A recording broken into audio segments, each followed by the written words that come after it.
Hey guys, Bound here, and before I get to the team build and explanation, I just wanted to just say that this team is definitely going to be more effective in seasons 1 and 2 when series 1 is underway, and that'll end in January 31st.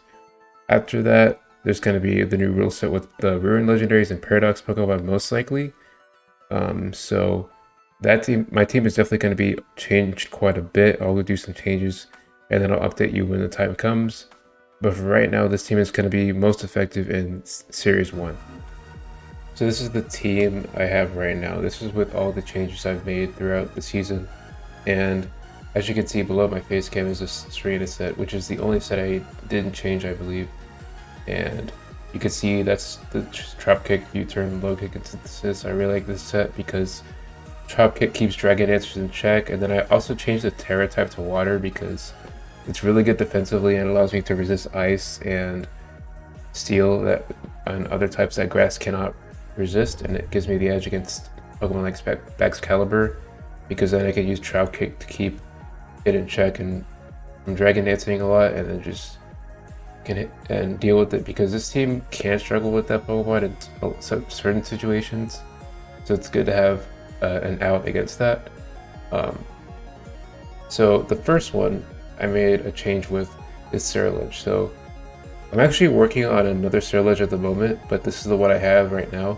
It's Weak Armor, Life Orb, Fairy Terra type, Bitter Blade, Shadow Claw, Shadow Sneak, and Close Combat. So the reason why I have this is because it hits really hard, and a lot of the metagame, or a lot of Pokemon, the Life Orb is really useful for getting the kills that I otherwise wouldn't. And I used to run like a Swords Dance Focus Sash set, but the set has actually like made the difference in so many situations because Life Orb Shadow Sneak can pick off certain things like Dragapult a lot easier, and just Shadow Claw. Having Shadow Claw instead of Swords Dance has become really useful because then I can actually deal with Skeledirge that wants to switch in because I have had a lot of that happen. And then Close Combat's really good against like Organical and like Umbreon that want to switch in. But like when you have Life Orb being recoil damage to you, Bitter Blade can help that you heal off some of that recoil damage. So it's really effective in my opinion.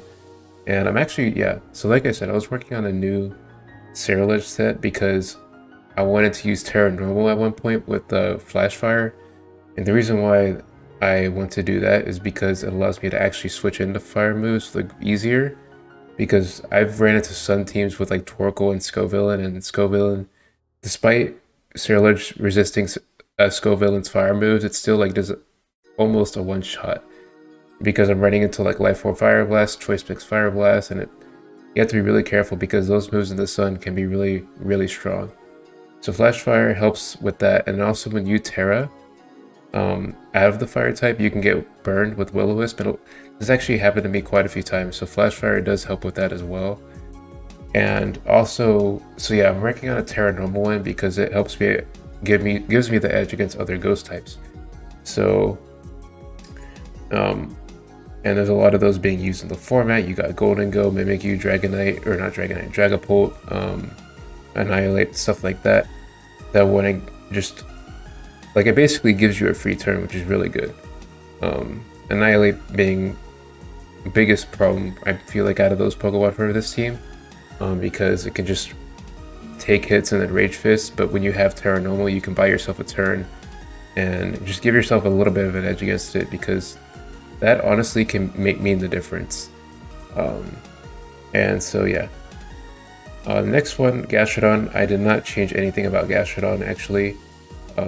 Between changes, but it's been really effective. I actually did change the nature because I used to have bold nature with defensive investment, but I changed it to calm with a lot more special defensive investment because there's so many things like Golden Go, Skeledirge, Hydreigon.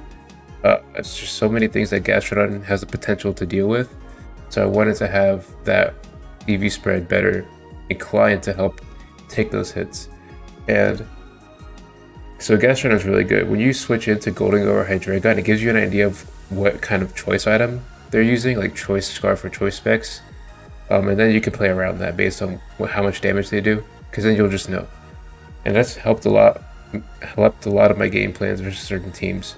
Especially since Golden Go and Hydreigon is a really common core, people are running those two together and in the same battle. So when you have Gastrodon out there, it's like really just doesn't care about those Pokemon most of the time. And Yawn's really good because it disrupts like Dragon Dance or any setup that the opponent wants to immediately do, and it makes them think twice about their next turn. And then Ice Beam and Earth Power is really good coverage like with each other, because let's say a Golden Go goes into Terra Flying, it's going to be immune to Earth Power, but then it will be vulnerable to the Ice Beam. So that situations like that can deal with a lot of Terra types and just deal with a lot of types in general, which is really all I want. I want to do. I don't want to be a Gastrodon that just sits there and does nothing. I want to be a Gastrodon that deals quite the damage back so that I could actually get value out of it. And so yeah, Gastrodon's been really good. You have to be a little careful against like physical attackers, which is why I have the Terra Fairy though. And that helps with outrage spam, because a lot of dragons can just do that and they can do way too much damage to Gastro if you don't have the immunity. So that actually has helped quite a bit in some matches. I don't Terra Gastrodon often, but when in the situations that I've had, it helps a lot. And also against Palafin, if they're running like water moves and then close combat, then you just wall it with Terra Fairy Gastrodon, which is a cool thing. And yeah, you can also Terra Water Serena to wall Palafin that has water and ice coverage, for example. So there's a lot of like versatility with what you can do with this team. And yeah, it's just really fun. The next one is my Tinkaton set, which I did change quite a bit. It's a new Tinkaton that I conveniently got from a raid. It was flying. But yeah, so we got Gigaton Hammer, Swords Dance, Knockoff, and Encore. So the reason why I'm doing that is because we have the Garganasalt meta. So Garganical is really, really like good. It's a really good Pokemon, so you need to have something to actually switch in and deal with it. Let's say I have my Serena out against it. Serena can't really do anything, even though it's super effective, because Garganical can just Iron Defense and Terra and just set up Salt Cure and all that. So it's effectively just a waste. So what I want to do with Tinkaton here is, in some situations, I can switch into a Salt Cure, lock it into the Salt Cure with Encore, and then set up Swords Dances. And this has helped quite a bit. This is actually really, really good. Like, I'm actually surprised this is working really well, because you can cover a lot of Garganical's Terra types too, because if they're terrestrializing a ghost type, you have knockoff. If they're going flying, Gigas and Hammer's still gonna hurt a lot. And then you can just Swords Dance to actually get past their curse or Iron Defense, that you can anchor them in as well, and it's just really effective at actually making Garganical switch out, because you don't want it to just stay in and get all those boosts for free, and then just being able to Salt Cure and recover while Salt Cure does passive damage. You know the drill with that Pokemon at this point. It's just being used so much in the Master Ball tier, especially like when you go up to the higher ranks. That's when you really see like a lot of those, because it's just really effective and it's hard to stop. And also Garganical is a really good Pokemon at time stalling, so you don't want to get time stalled by a Garganical, because you can definitely take advantage of the 20-minute timer and just Salt Cure, recover, set up, and then also like they run leftovers too, so like it just helps with that. So yeah, you have to be really careful. Now the next one is Haxorus. Now Haxorus is a new Pokemon that I actually put on this team. I did talk about these changes a little bit when I was doing that meta-analysis video, but I wanted to resurface that I changed out Baxcalibur for Haxorus, and the reason why I did that is because of Mold Breaker mainly. Because there's a lot of unaware Pokemon that wants to switch into Haxorus, like Dondozo and Skeletors, right? And what you can do, combined with Lumberry, is Dragon Dance and just blow through them, because most of the time they want to Yawn or they want a Will-O-Wisp. Skeletors might want a Will-O-Wisp you, right? Well, Lumberry doesn't care about that, and then you can hit it with Earthquake. If the Skeletors Terras, it's not really that much of a problem. And then Clodsire just gets destroyed by Earthquake anyway. And then the Terra Electric is really, really good, because not only can it hit Dondozo super effective, but it can also hit Corviknight super effective. And this is an Adamant Hexorus. I'm experimenting which nature I want to use, but Adamant has worked pretty well for me because after a Dragon Dance you can outspeed every Pokemon, including Dragon Bolt, by the way, so that's really good. And so with these moves, these combination of moves, you can just sweep a lot of bulky cores. Like what I've been seeing a lot is Corviknight and Clodsire, or Clodsire and Dondozo. So you can just blow back those cores with Terra Blast Electric and Earthquake and just do really good. And the reason why I'm not running Outrage is because I don't want to get locked into Outrage, like, because that can be really bad if the opponent has a Terra that resists Outrage, or a Fairy Terra, or just like a Pokemon that can resist it in the back, and then I just lose the turn for free, right? So in 3v3, it's really, it's hard, like, it's hard to recover after a lost turn, especially in a metagame where the power levels are really high. And also it's because it's offensive as well. But yeah, there's a lot of offense, but there's also a lot of bulky stuff as well, so you have to be ready for both to be successful in Master Ball tier. And Kilowattrel is the next one I want to talk about, because I used to run Choice Scarf Kilowattrel, but the reason why I'm running Focus Sash is because it gets more value out of it. Because Kilowattrel can actually control the pace of the match really well because it's fast. It outspeeds every single Pokemon, except for a few like Dragon Bolt, Jolteon, and stuff like that. But you can just play around that. And then also you have just really good coverage, because with Terra Blast Ice, you basically Kilowattrel lures in so many Garchomps. From my gameplay experience, you lure in Garchomps and then you Terra Blast Ice, and it just completely gives you a free kill. And then you can use Kilowattrel to deal with the other two Pokemon that they have. So it's just really, really solid. And like, this is really what I like about these Terra Blast users that I have on my team. They can just like get rid of certain Pokemon that might give my other teammates trouble. So you have that's just really good that I have that, because you can just lure in stuff and then just take it out. And it's just, in 3v3, that's like a really good playstyle, because it just leads to consistency in battling, and you'll be able to get better results off of that. So Volt Switch, Air Slash, Thunderbolt, really good stab options. I actually was thinking about running Electro Ball, because Kilowattrel is really fast. It can break through tanks better than Thunderbolt with Electro Ball, but I haven't really found myself in that situation too many times, so I'm just running Air Slash, Volt Switch, Thunderbolt, Terra Blast.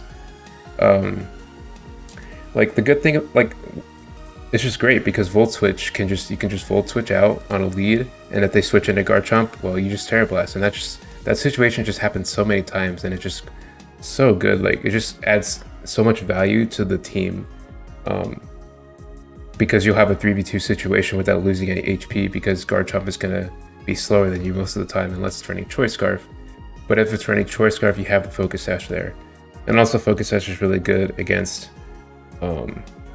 like exposing extreme speed users, because usually Kilowattrel will just die because it's frail.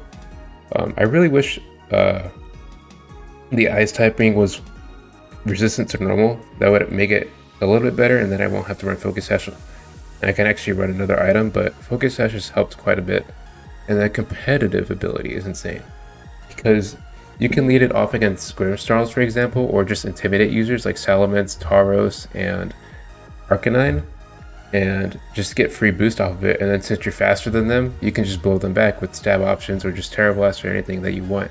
Because the other issue with Choice Scarf Kilowattrel is that you can't switch up your moves, so that just helps a lot more in the freedom aspect as well. And the reason why I say Grimmsnarl is because it can go for Parting Shot, and when it Parting Shots Kilowattrel, it gives you +4 and a boost, because it's lowering your attack by 1 stage and your special attack. So you get a +2 from each of those lowers. So you're overall going to be +3 special attack from that interaction, which is just, if they do that, then it's just immediate sweep. And I've actually gotten that a few times, which is insane. And then also, if it uses Spirit Break, it gives you a competitive boost, which is really good. And there's a lot of other interactions that can help you get competitive boosts. So it's just really solid and catches the opponent off guard, and just can really just snowball games if it gets the right opportunity. So yeah, that's just what I all have to say for my team. It's really good. Oh yeah, also I really wanted to talk about Flying Terra Take a Ton. I do want to talk about Take a Ton more because Covert Cloak allows you to not get chipped from Saw Cure every turn, because normally Saw Cure would do 25% to Take a Ton every turn since it's a steel type. But dude, that helps so much. This item helps so much because I can actually have a switch in to Saw Cure, which is great. And usually that's not the case for a lot of teams, so that's awesome. And then you can just take advantage of having that. You can just take advantage of it basically. And then also the Flying Terra allows you to be immune to Earthquake. Let's say this helps against like Garchomp and Dragonite, where you want to like they want to go for Earthquake, and then you just Terra, and then you get to Hammer. It also helps against like Fissure, like Dondozo and all that. So yeah, I'm having so much fun with this team, man. Can't wait for y'all to try out. The code is in the top right corner. If you have any questions about the team, just comment down below and I will interact with your comment. I'll answer any questions that you might have about the team and how it works, and I'll give you some tips and suggestions or anything like that. And yeah, hope you all enjoyed the video, and I'll see you all next time.